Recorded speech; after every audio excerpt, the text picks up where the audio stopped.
Já pensou que o que achamos normal hoje pode ser visto como bizarro no futuro? E o oposto também acontece. Costumes que hoje nos chocam já foram rotina em civilizações inteiras. Hoje, vamos viajar para a China antiga, uma cultura cheia de invenções e filosofia, mas também de tradições que desafiam nossa compreensão. O que vou contar não são lendas, mas fatos reais, práticas documentadas e consideradas honrosas por milhões.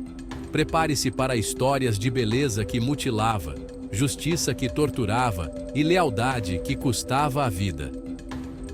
Se você é curioso pelos lados mais obscuros da história, respire fundo. Nossa jornada pela China antiga está só começando. Vamos começar pelo pé de lótus, símbolo máximo de beleza, status e tradição na China por quase 1000 anos. Essa prática, que atravessou dinastias e séculos, moldou não só os corpos, mas também o destino de milhões de mulheres chinesas. Meninas, muitas vezes com apenas 5 ou 6 anos, tinham os pés brutalmente quebrados e enfaixados, desde pequenas para que ficassem minúsculos. Era um ritual doloroso, passado de mãe para filha, visto como um passo essencial para garantir um futuro promissor. O processo era cruel e exaustivo. Mergulhavam os pés em líquidos quentes para amolecer a pele, cortavam as unhas até o sabugo, quebravam os dedos e dobravam o pé ao meio, tudo amarrado com bandagens apertadas que impediam o crescimento. Esse procedimento era repetido por anos, até que o pé atingisse o tamanho desejado. A dor era constante, acompanhando cada passo. Infecções eram comuns, já que as feridas raramente cicatrizavam completamente. Muitas meninas não sobreviviam às complicações, morrendo de infecções ou gangrena. As que sobreviviam ficavam aleijadas, incapazes de andar normalmente. O simples ato de caminhar se tornava um desafio diário, marcado por sofrimento e limitações físicas permanentes. O chamado lótus dourado não passava de 10 centímetros e era escondido em sapatinhos bordados, feitos especialmente para exibir a delicadeza e o sacrifício da mulher. Esses sapatos se tornaram símbolos de status e beleza, passados de geração em geração. O andar trôpego, resultado direto da deformidade, era visto como delicado e sensual. Ter pés de lótus era sinal de riqueza. A mulher não precisava trabalhar, pois era sustentada pela família ou pelo marido. Para casar bem, era quase obrigatório. Famílias investiam tempo e sofrimento para garantir que suas filhas fossem desejadas por bons partidos, já que pés pequenos eram considerados essenciais para um casamento vantajoso. Homens viam esses pés deformados como fetiche, símbolo de submissão, fragilidade e pureza. O pé de lótus era exaltado em poemas, pinturas e canções, alimentando um ideal de beleza inatingível. A mulher se tornava dependente, presa em casa, incapaz de fugir, trabalhar ou mesmo sair sozinha. Sua mobilidade era limitada, tornando-a prisioneira de sua própria beleza.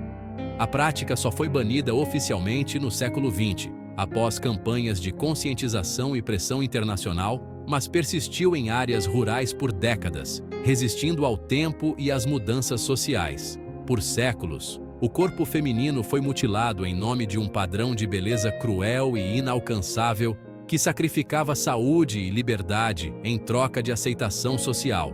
Uma tradição que transformava mulheres em prisioneiras de um ideal cruel, deixando marcas físicas e emocionais que atravessaram gerações e ainda ecoam na memória coletiva da China. Se a busca pela beleza já era assustadora, a justiça na China imperial podia ser ainda mais brutal. Para crimes graves, existia o lynch, a morte por 1000 cortes. Era um espetáculo público. Multidões se reuniam para assistir, vendedores ambulantes circulavam, crianças corriam. O condenado era amarrado e o carrasco, especialista em anatomia, removia pedaços do corpo lentamente, mantendo a vítima viva o máximo possível. Às vezes davam ópio para prolongar o sofrimento. O ritual podia durar horas, até o executor perfurar o coração ou decapitar a vítima. O corpo era exibido como aviso final. O lynch era o poder imperial levado ao extremo. O Estado controlava até o sofrimento. Para a população, assistir a isso era parte da vida. Uma lição de moral e entretenimento macabro. Praticado por séculos, só foi abolido em 1905. Um lembrete sombrio de como a justiça pode se transformar em barbárie. A morte de um imperador era um evento monumental, marcado por rituais grandiosos e luto nacional. Mas, para as concubinas do palácio, esse momento significava não apenas o fim de uma era, mas também o fim de suas próprias vidas, de forma literal e aterrorizante. Muitas dessas mulheres eram escolhidas para serem sacrificadas, acompanhando o imperador em sua jornada para a vida após a morte, em um ritual ancestral chamado Xunzang. Era uma tradição que misturava crença espiritual e demonstração de poder absoluto. Enterradas vivas ao lado do imperador, as concubinas eram tratadas como parte de sua propriedade, consideradas extensões de sua glória e riqueza, sem valor próprio ou direito à própria existência. Após a morte do soberano, as escolhidas eram separadas das demais e recebiam um banquete final, repleto de iguarias, como se fosse uma última celebração antes do destino cruel. Em seguida, eram conduzidas, em procissão silenciosa, até a tumba imperial. Em alguns casos, para evitar sofrimento prolongado, recebiam veneno ou eram estranguladas antes do sepultamento. Em outros, eram simplesmente trancadas vivas nas câmaras funerárias, onde a escuridão e o silêncio eram seus últimos companheiros. Arqueólogos modernos encontraram esqueletos femininos e marcas de desespero gravadas nas paredes das tumbas, testemunhos silenciosos do horror vivido por essas mulheres. Arranhões, ossos quebrados e objetos pessoais revelam tentativas desesperadas de fuga. Para a sociedade da época, esse sacrifício era visto como a honra suprema.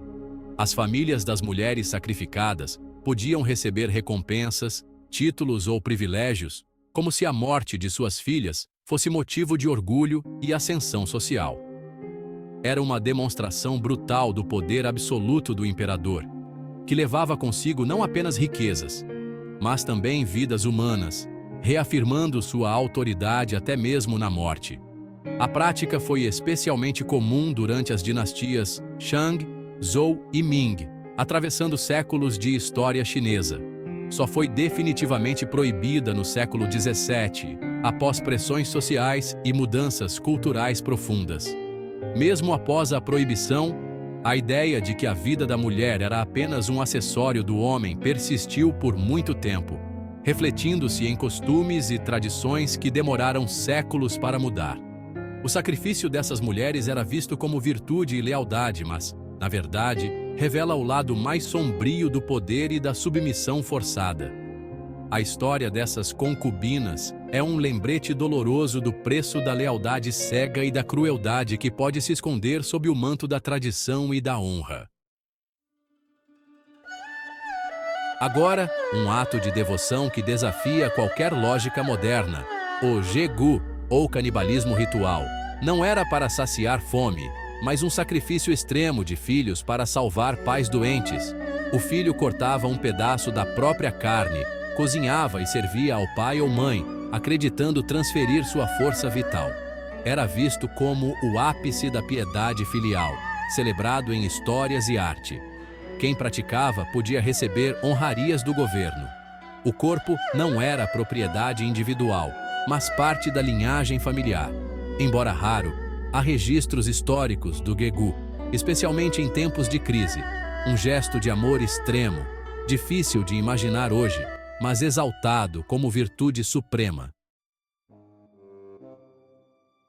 E se eu te dissesse que, na China, existem parques temáticos inteiros dedicados a mostrar, em detalhes vívidos e assustadores, o destino das almas dos pecadores após a morte?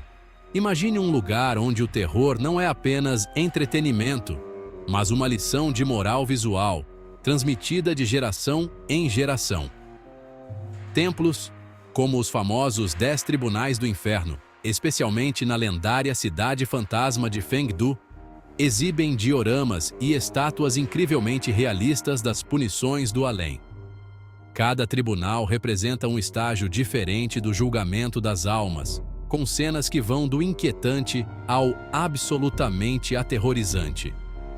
Você vê demônios torturando almas de formas inimagináveis, pecadores fervendo em caldeirões de óleo, línguas sendo arrancadas, membros sendo cortados, tudo representado em detalhes chocantes. Essas cenas não são apenas para chocar, mas para ensinar lições morais profundas, usando o medo como ferramenta pedagógica. Esses lugares funcionavam como verdadeiras escolas visuais, já que muitos não sabiam ler ou escrever. As imagens falavam mais alto que palavras, transmitindo valores e advertências de forma direta e inesquecível. Pais levavam seus filhos para aprender, de maneira impactante, as consequências de uma vida imoral. O medo era visto como um aliado na educação, moldando o comportamento desde cedo. A jornada pelo parque termina em pontes de teste, como a famosa Ponte da Impotência, onde apenas as almas virtuosas conseguem atravessar. Essas passagens simbolizam o julgamento final e a esperança de redenção. Hoje, turistas do mundo inteiro visitam esses locais, misturando tradição, curiosidade histórica e uma pitada de diversão macabra. O passado sombrio se transforma em atração cultural, mas o impacto visual permanece. Esses teatros de punição são reflexos de uma crença profunda na justiça kármica, onde cada ação tem uma consequência, e ninguém escapa do julgamento final. O medo era usado como uma poderosa forma de controle social, reforçando códigos morais e éticos de maneira visceral, gravando as lições na memória de todos que passavam por ali. Visitar esses lugares é como entrar em um pesadelo esculpido em pedra, um portal para a mentalidade de uma civilização que apostava no terror e na imaginação para educar, advertir e, acima de tudo, preservar a ordem social. Chegamos ao fim da nossa jornada pelos costumes mais sombrios da China antiga. É fácil julgar essas práticas como bárbaras, mas o mais assustador é que eram vistas como normais. Isso mostra como a sociedade pode normalizar o impensável. Se práticas extremas foram aceitas por séculos, o que será que aceitamos hoje e que o futuro verá como absurdo? A história é um espelho perturbador. Comente qual tradição mais te chocou e até o próximo mistério do inexplicável.